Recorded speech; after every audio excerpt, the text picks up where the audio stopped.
and gentlemen, the story you are about to hear is true. The names have been changed to protect the innocent. Dragnet.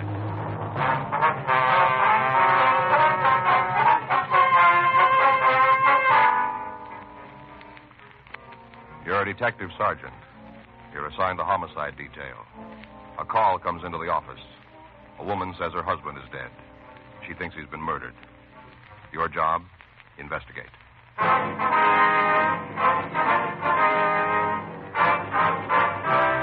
Dragnet, the documented drama of an actual crime. For the next 30 minutes, in cooperation with the Los Angeles Police Department, you will travel step by step on the side of the law through an actual case transcribed from official police files. From beginning to end, from crime to punishment, Dragnet is the story of your police force in action.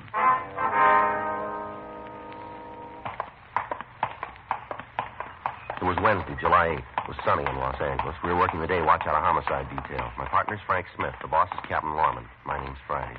It was 11:03 a.m. when we got to 906 South Norwood Street. Front door. Hi, Friday and Smith, homicide. How are you, Carly, 1F14? Hi, Carly. Mrs. Pilson, the victim's wife, is back in the bedroom. Pretty broken up about it. Uh-huh. What about the victim? Name's George Pilson, age 57, no children. Just he and his wife live here. That's about all I got. She cried so much I thought it might be better to let her rest until you got here. That's a good idea. Where's the body? In the other bedroom, I'll show you. All right. Because she felt so bad, I thought maybe she'd like me to call her doctor. She said she didn't want any. Uh-huh. Mrs. Pilson's right across the hall. Right. That's a head wound. Yeah. Looks like somebody was serious. Yeah. Now we're going to need the lab and latent prints. You want me to call him? Yeah. Better call the coroner, too, will you, please? Right. Thank you. The way he's lying here, position of his hands outside the covers, doesn't look like there was much of a struggle, does it? Oh. Could have been asleep when he got it, huh? Mm-hmm. Better talk to his wife, huh? Yeah.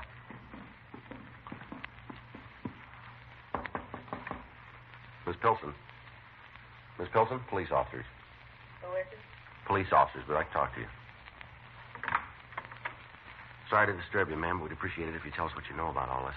All right. You want to go in the front room? All right, that'll be fine. You go ahead, please. I couldn't talk to the other policeman. We understand. Calls are all in, Sergeant. Anything else I can do? No, thanks, Carly. We'll handle it now. Right, I'll shove off. Miss Pilson, this is Frank Smith, and my name's Friday. Uh-huh. How you, man? This is like so many other mornings. Except nobody sat in his chair like you are, Mr. Friday.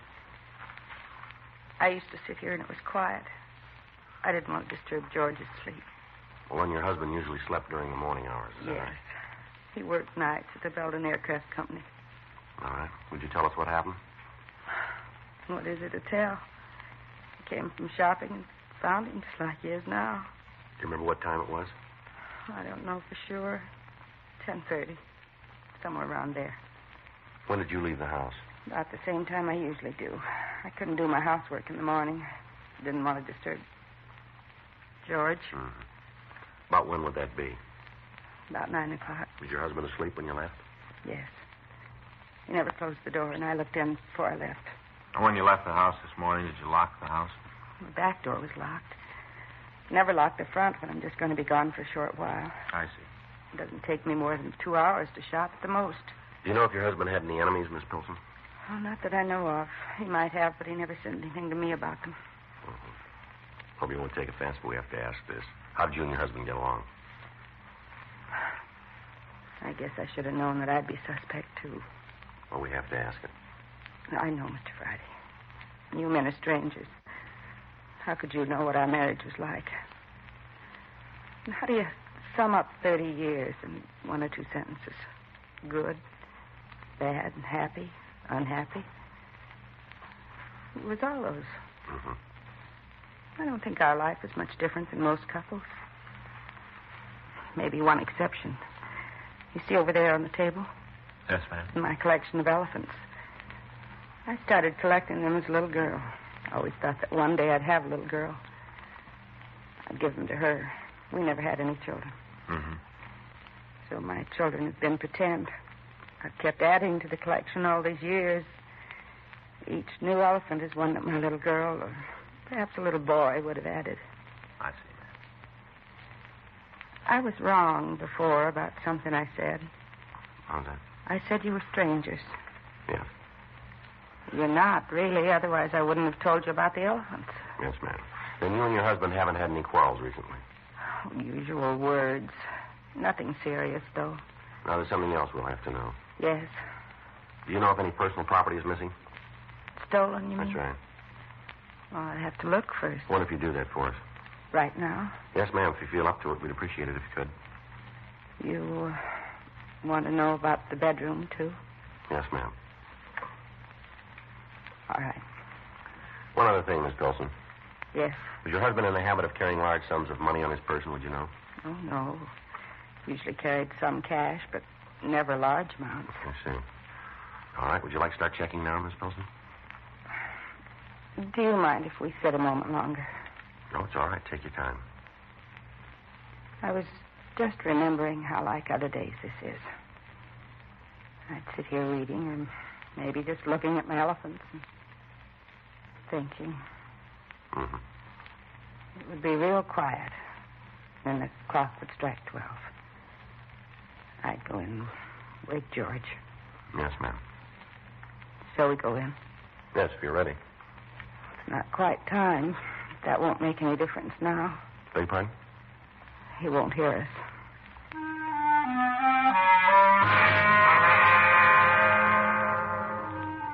When we checked the bedroom, Miss Pilson told us her husband's watch and diamond ring were missing. She said as far as she could determine, nothing else had been taken from the house. In the meantime, crews from the crime lab and Leighton Prince arrived. Frank called the office, and they ran the names George and Marie Pilson through R&I. They called back later to say they could find no record on either one of them. Further questioning of the victim's wife failed to give us any definite lead as to who our suspect might be. We left the home and began to question some of the neighbors. 1:14 p.m., we rang the bell at the house directly across the street. We identified ourselves, and Sam Mordell, the occupant, admitted it. We went into the front room. I was beginning to think I'd have to go look you fellas up. How do you mean that, sir? Well, I saw all the cars and activity over at the Pilsons. I couldn't figure out what it was. I thought it must be trouble of some kind. Well, curiosity just about got the best of me. Uh-huh. Grab a chair. Might as well be comfortable while you're here. Thank you, sir. Thank you very much, Miss Mordell. Don't mind all the wood shavings on the floor. You see, I'm a wood carver. It's not my job. It's just a hobby. I'm retired. I'm a railroad man. Mm-hmm. Yes, sir. I had a rug in here, but I took it out. I always like those eating places with the sawdust on the floor. You know the kind. Of course, shavings aren't sawdust, but then it's easier to save them this way, too. Yes, sir. I wonder if you'd answer a few questions for us. Sure thing. Anyhow, if I keep on gabbing, I won't find out what this is all about. You go ahead and ask your questions. Thank you. Do you usually sit in that chair when you work? Sure do. Seldom miss a day. I call this my cab window. What's that, sir? Cab window. I used to be an engineer. Sort of got used to looking out and enjoying the scenery as it went by. Oh. Of course, now the view doesn't change much, but I still like to see what's going on in the neighborhood. Yes, sir. Were you sitting here this morning, sir? Yeah. Don't miss many days. I haven't the time. I have to get this chain finished. A lot of work to carve at the wood chain. Yes, sir. Would you remember seeing anybody around the Pilson residence this morning? You mean besides Mrs. Pilson? You saw her, did you? Sure. She went shopping. She always goes Wednesday morning, of course, unless the weather is bad. Yes, sir. Did you see anybody else? Yes. Saw a fella come out of there while Mrs. Pilson was at the store. Saw a man come out of the house? Yeah. Would you remember what time that was? 10 o'clock sharp. You sure of that? That's right. You see this watch? Yes, sir. They gave me this when I retired. You can see what it says on the back. See? Look. Yeah, it's real nice. Railroad watch. Doesn't vary a bit. I don't get a newspaper, so I listen to the radio news when I'm working. Mm-hmm. Always check the time they come on. Because I know that my watch is right. Sometimes they're a couple of seconds late or early. Mostly, though, pretty much on schedule. Make good railroad men. Yes, sir. It was 10 o'clock sharp by my watch. Program was 3 seconds late. Yes, sir. Now, did you see that man go in? No. I went out to make a pot of coffee. How long were you out of the room? 20 minutes. Never take any more than 20 minutes. Do you mind if I carve while we talk? I've got to get this chain finished. They're going to get a new record. Yes, sir. All right. Could you describe this man for us? Sure, but I can give you a better clue than that. What's that, Mr. Mordell? He had a truck. Go ahead, Larry. Printing on the side. Uh-huh. Man's name. Said he sharpened lawnmowers. Do you know the name? Well, I'm not real sure. Either Ray or Gray. Was there an address? Yeah, it was a letter too small. Anyhow, I wasn't too interested. I sharpened my own more. Uh-huh. Can you tell us what kind of a truck it was? Not the make, but it was a closed-in kind. Green color. Didn't look too new. Uh-huh. And you say the name on the side was either Ray or Gray. Is that it? Yeah, my eyes are good yet, but only the Ray part was real clear. It looked like there could have been another letter in the front, though. Uh-huh. Just thought of something. Yes, sir. It didn't have to be Gray. It could have been Bray or Trey. Yes, sir. We can check that out. Now, can I ask you something? What's that, sir? What's the trouble? Well, Mr. Pilson's dead. Well, couldn't have been a natural death, or you fellas wouldn't be asking questions. That's too bad. George is a pretty good neighbor. Is that right, sir? He's tough on his wife, too, being married so long and all. I went to their 25th anniversary. Isn't easy to go on alone. I lost my wife 7 years ago. Mm-hmm. Not when you've been happy. It's not easy. Yes, sir. Mr. Mordell, you said you could give us a description of the man you saw coming out of Pilsen. Yeah, and if he had anything to do with George's death, he's going to get what I wanted for so long. What's that, sir? That's when you catch him, I mean. Yeah. He'll get his name in the paper. How's that again, sir? That's why I'm carving this chain. It's going to be the longest chain ever carved out of a single piece of wood. Oh, I see. Almost made it a couple other times. Then I got too anxious and botched the whole thing. See there? Shavings? Yes, sir. When I finish, I'm going to sweep them all up and weigh them. You know, give the reporters something to write about. Well, sir, I hope this one turns out for you. Thanks. I'll make it this time. Maybe it won't be on the front page, but my name will be in the paper, too. Well, you can be sure of one thing. Yeah? You picked a little better way to get there.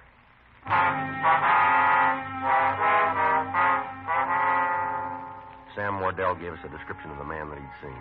We called the office and got out a local broadcast, and then we went back to the Pilson house. We found a lawnmower in the backyard. Mrs. Pilson said her husband had sent the lawnmower out to be sharpened, but she didn't know who the man was that did the work. We checked the classified directory, and we found the name Gray's Lawnmower Service. The listing had been underlined in pencil. Frank and I drove to the address, 2604 Royal Street. It was a small shop set well back from the street. The place was locked. A clock sign on the door read, "We'll be back at," and the hand pointed to 4:30. We parked across the street and we waited. At 4:43 p.m., a man answering the description we'd been given unlocked the door and entered the shop.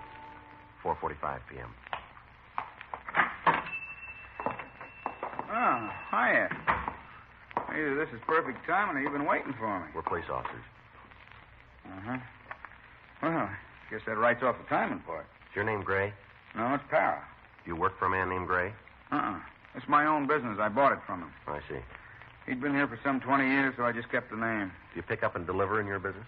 Yeah? Well, then you have a truck. That's right. What kind? Panel job at Dodge. What color? Green. Look, I don't mind answering questions. I know you got a job to do, but the way I see it, this question and answer game plays better if we both know what counts and what doesn't. How about it? Well, for the time being, let's just say you called it, huh? Yeah? We got a job to do. That's it. It'll have to be for now. All right, I don't want to buck you guys. I got nothing to hide, but I get the same feeling when somebody won't cash a check for me. Yeah. It galls me to think I'm lined up as a bad risk. We're not accusing you of anything. Now, we'd appreciate your cooperation, but trying to keep this in mind. We'll still get what we came here for. Now, you make the choice how you want it.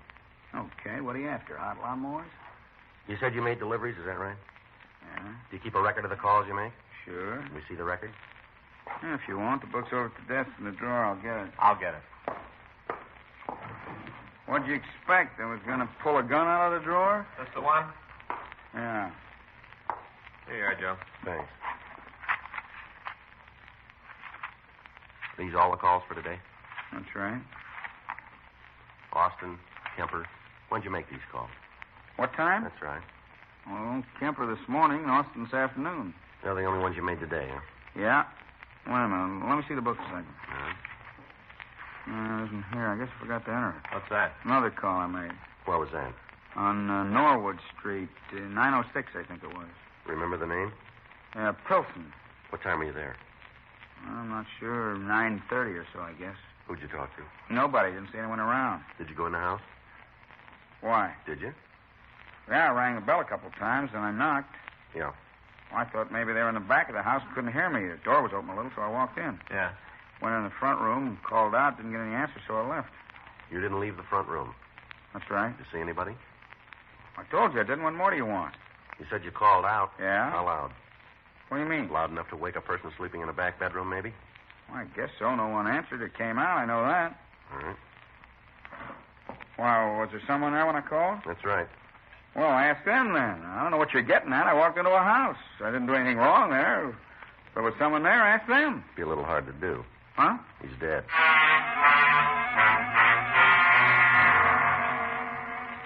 We took Para back to the office and questioned him further. He continued to maintain his innocence.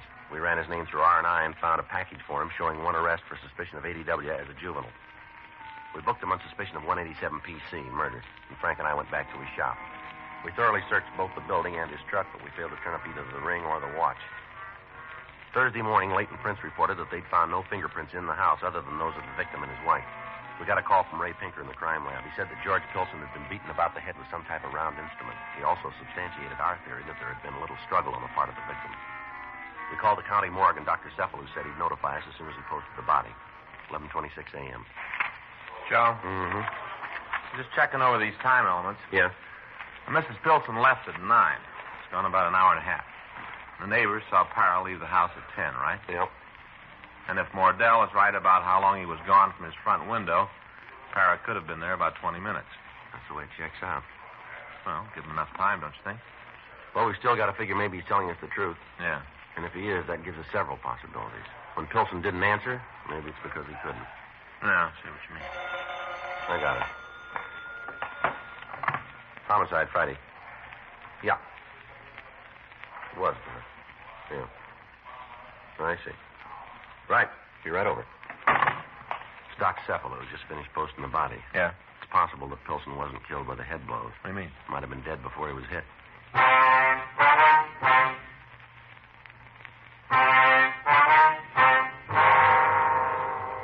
We went over to the morgue. Dr. Cephalou said he'd found evidence of a barbiturate in the victim's body in a quantity large enough to kill him. He also pointed out that the lack of profuse bleeding from the head wounds led him to believe that the victim was dead before the beating occurred. Frank and I drove out to the Pilson residence. We talked to the victim's wife. We explained to her that it was necessary that we know more about her husband's physical condition prior to his death.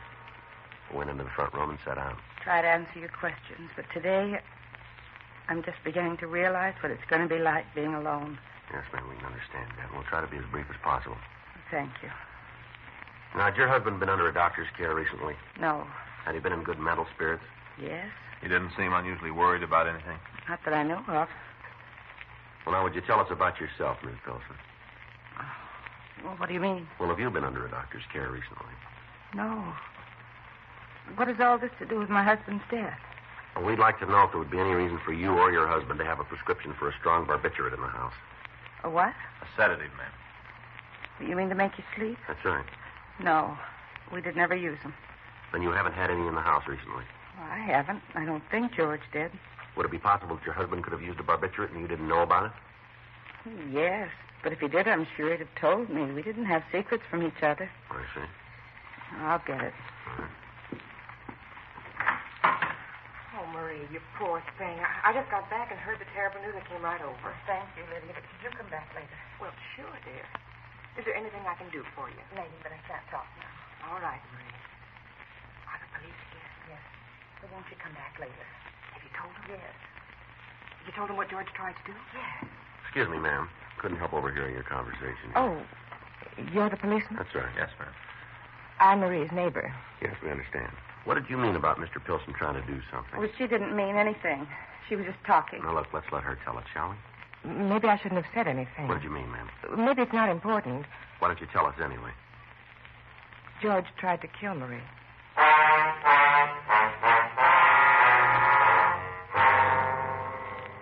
We brought the neighbor, Lydia Shires, into the house for further questioning. She explained that she was a close friend of Marie Pilson's. It was quite evident that Mrs. Pilson didn't want her friend to talk to us. If I had any idea I was going to cause all this trouble, I'd never come over. I only meant to help Marie. Would you tell us why you said that Mr. Pilson was trying to kill his wife?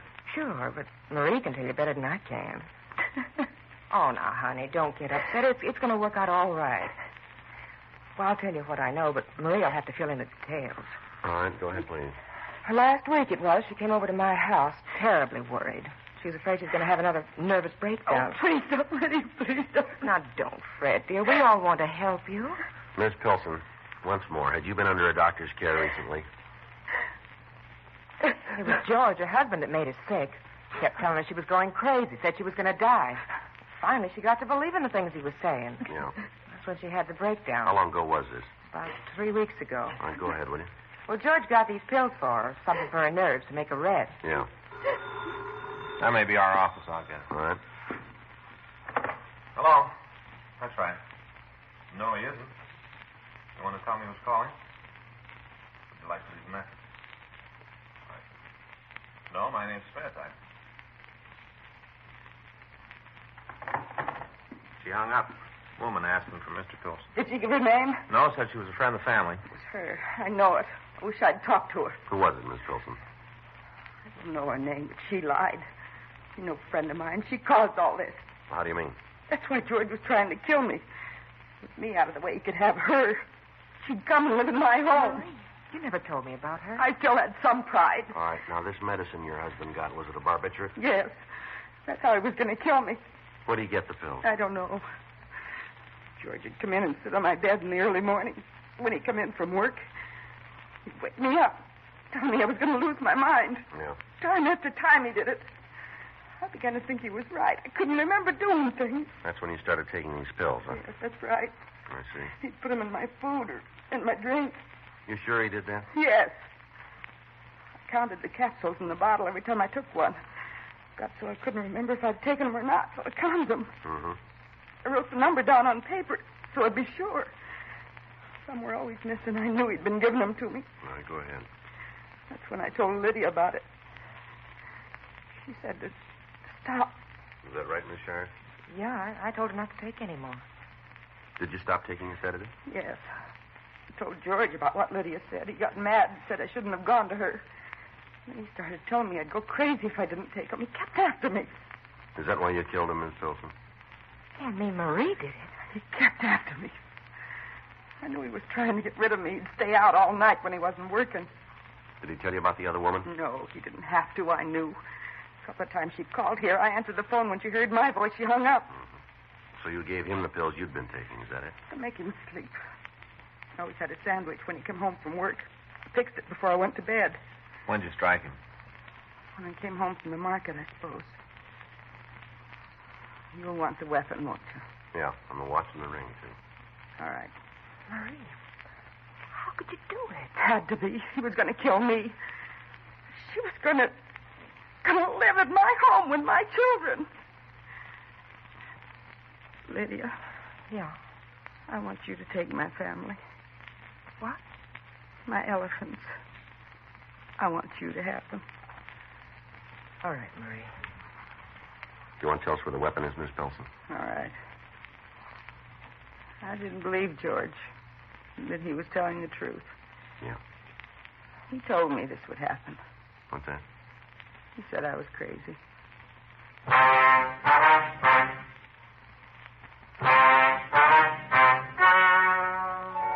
The story you've just heard is true. The names were changed to protect the innocent. On November 3rd, trial was held in Department 97, Superior Court of the State of California, in and for the County of Los Angeles.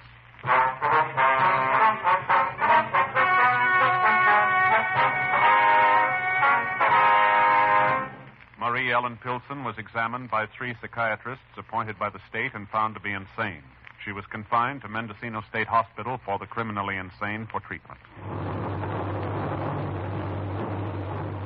You have just heard Dragnet, the authentic story of your police force in action, and starring Jack Webb, a presentation of the United States Armed Forces Radio Service.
You've been listening to the OTR Gold Network.